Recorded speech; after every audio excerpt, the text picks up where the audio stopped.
यह डिक्टेशन आपको achievers classes की तरफ से दी जा रही है।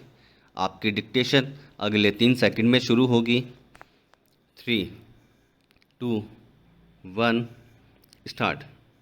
महोदय, सूर्य से प्राप्त होने वाली ऊर्जा विज्ञान का विषय है, परंतु आज ऊर्जा संसाधनों का जो संकट हमारे सामने उपस्थित है, उसको देखते हुए हमारी आशाएं सूर्य और उससे मिलने वाली ऊर्जा पर टिकी हैं। यूँ यह विषय सामान्य हित का है और उसमें हमारी समान अभिरुचि भी दिख पड़ती है। अतः इस पाठ में सौर ऊर्जा की संकल्पना और उसकी उपयोगिता पर स्फुट विचार अर्ध तकनीकी भाषा में यहाँ प्रस्तुत है।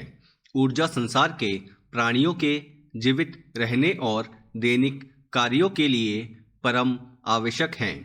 पेड़ पौधे सूर्य से ऊर्जा ग्रहण करते हैं। सूर्य से प्राप्त होने वाली ऊर्जा को ही सौर ऊर्जा कहते हैं।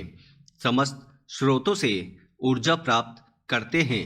ऊर्जा के बिना न तो जीवन संभव है और न ही कोई कार्य हो सकता है। इसीलिए मानव प्राचीन युग से लेकर आज तक ऊर्जा प्राप्ति के लिए अनेक स्रोतों और प्रतिक्रियाओं को खोजता रहा है। ऊर्जा जिन साधनों से प्राप्त होती रही है, उन्हें हम ऊर्जा प्राप्ति के पारंपरिक स्रोत कहते हैं। स्रोत हैं लकड़ी, कोयला, पेट्रोल, मिट्टी का तेल आदि। इनसे हम ऊर्जा प्राप्त करते हैं। वायु और जल को भी ऊर्जा के स्रोत के रूप में प्रयोग किया जाता रहा है। आधुनिक युग में विज्ञान ने ऊर्जा के और नए स्रोत निकाले हैं। इन्हें आजकल गैर पारंपरिक स्रोत कहा जाता है। आज ऊर्जा के अनेक रूप हमें ज्ञात हैं। ईंधन वाली ऊर्जा, पवन ऊर्जा, जल ऊर्जा, जीवाश्मी ऊर्जा या जमीन के नीचे पथराए ईंधन वाली ऊर्जा, गैस ऊर्जा, परमाणु ऊर्जा, तापीय ऊर्जा, भूतापीय ऊर्जा, ज्वार ऊर्जा आदि। पैरा। पारंपरिक स्रोत से निकलने वाली ऊर्जा की कमी के कारण गैर पारंपरिक स्रोतों की खोज का काम आज बड़ी तेजी से किया जा रहा है। भारत दुनिया का पहला देश है जिसने सन 1950 से ही सौर ऊर्जा का प्रयोग आरंभ किया। सन 1973 में जब पेट्रोल, मिट्टी के तेल आदि पदार्थों का संकट अनेक देशों ने अनुभव किया, तब वैज्ञानिकों ने व्यवहारिक स्तर पर सूर्य को ऊर्जा के प्रमुख स्रोत में स्वीकार किया। भारत सरकार के गैर पारंपरिक ऊर्जा स्रोत विभाग ने एक व्यापक कार्यक्रम बनाया है। वह राज्यों के ऊर्जा विभागों की सहायता से इन कार्यक्रमों और साधनों को अधिक से अधिक लोकप्रिय बनाने का प्रयास कर रहा है। ऊर्जा कार्यक्रमों के अंतर्गत गैर पारंपरिक ऊर्जा स्रोतों के निर्माण और उनके रखरखाव और प्रचार आदि पर बल दिया जाता है। इनके अनुसंधान तथा विकास के लिए उच्चतम तकनीकी ज्ञान तथा प्रशिक्षण को बढ़ावा दिया जाता है। सौर ऊर्जा हमारे अनेक कार्यों में उपयोगी सिद्ध हो सकती है।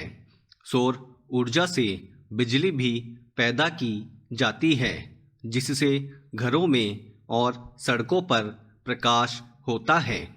सौर ऊर्जा से solar cooker, solar heater, solar dryer, solar refrigerator इत्यादि का विकास राष्ट्रीय भौतिकी प्रयोगशालाओं में हो रहा है। सोलर कुकर संदूक के आकार का होता है, जो धूप वाले दिनों में 2 घंटे में चावल, दाल आदि पका सकता है। पैरा। महोदय, मांस, मछली आदि को भी इससे पकाया जा सकता है। सोलर हीटर सार्वजनिक स्थानों जैसे अस्पताल, होटल, कारखाने आदि में पानी गर्म करने के लिए काम में लाए जाते हैं। सोलर ड्रायर की सहायता से अनाज, तंबाकू, नारियल, इमारती लकड़ियाँ आदि को सुखाया जाता है। अब तो ऐसे सौर संयंत्रों का विकास किया जा रहा है जिनसे समुद्र जल के खारेपन को दूर किया जा सकता है। सौर ऊर्जा से हमारे दूर दराज के गांव भी अब प्रकाश से जगमगा उठेंगे और गांव भी शहरों की तरह सभी आधुनिक साधनों से संपन्न हो जाएंगे।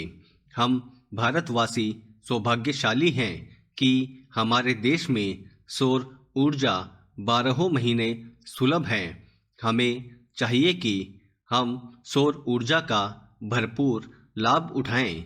इससे न केवल पारंपरिक ऊर्जा की बचत होगी, पेट्रोल, डीजल, मिट्टी का तेल आदि के लिए विदेशों का मुंह नहीं ताकना पड़ेगा, बल्कि विदेशी मुद्रा में भी ज़्यादा बचत हो सकेगी।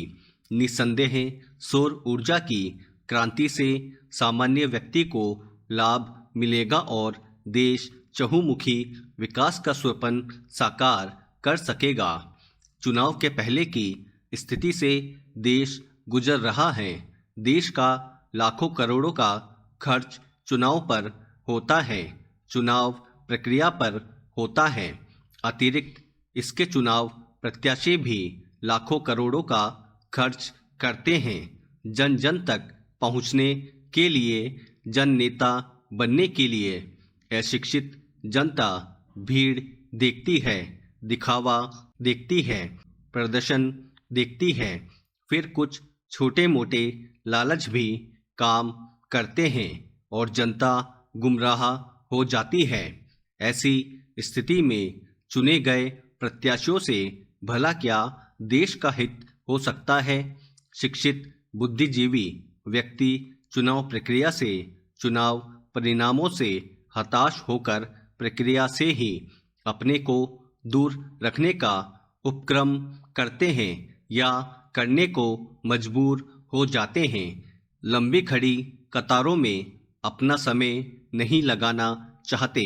पैरा लोकसभा, विधानसभा, पंचायत सभी चुनाव यदि एक ही समय कराए जाएं तो बहुत संभव है कि लोगों में रुचि बने, समय का व्यय रुके, आर्थिक खर्च भार जो देश को बार बार करना पड़ता है वह बच सकता है।